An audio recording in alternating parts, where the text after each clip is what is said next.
ఒకసారి గతానికి ఈ 5 సంవత్సరాలు ఈ 57 నెలల కాలానికి మధ్య తేడా గమనించమని అడుగుతా ఉన్నాను.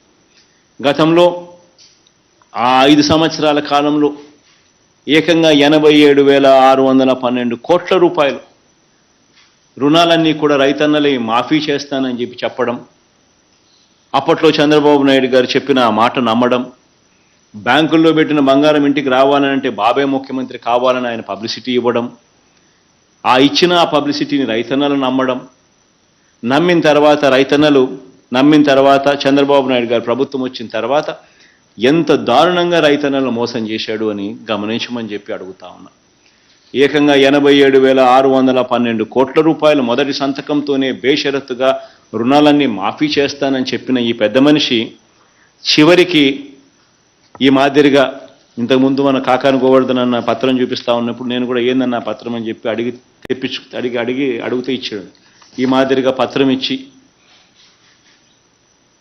ఈ మాదిరిగా రైతన్నలందరికీ కూడా బేషరతుగా మొదటి సంతకంతో 87,612 కోట్ల రూపాయల రుణాలు మాఫీ చేస్తానని చెప్పి చివరికి చంద్రబాబు నాయుడు గారు ఆ 87,612 కోట్ల రూపాయల మీద పడే వడ్డీ చివరికి 0 వడ్డీ అనే పథకాన్ని కూడా ఈయన ఎగరగొట్టేశాడు.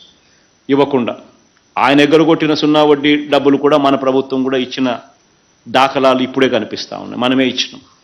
అంటే 87,612 కోట్ల రూపాయలు మాఫీ చేస్తానని చెప్పి 0 వడ్డీ పథకాన్ని సైతం ఎగరగొట్టి ఆ 87,612 కోట్ల రూపాయల మీద రైతన్నలు కట్టిన వడ్డీలు చక్కెర వడ్డీలకు కూడా సరిపోని విధంగా 87,000 కోట్ల మీద సంవత్సరానికి వడ్డీనే దాదాపుగా కనీసం 5-6 వేల కోట్ల రూపాయలు.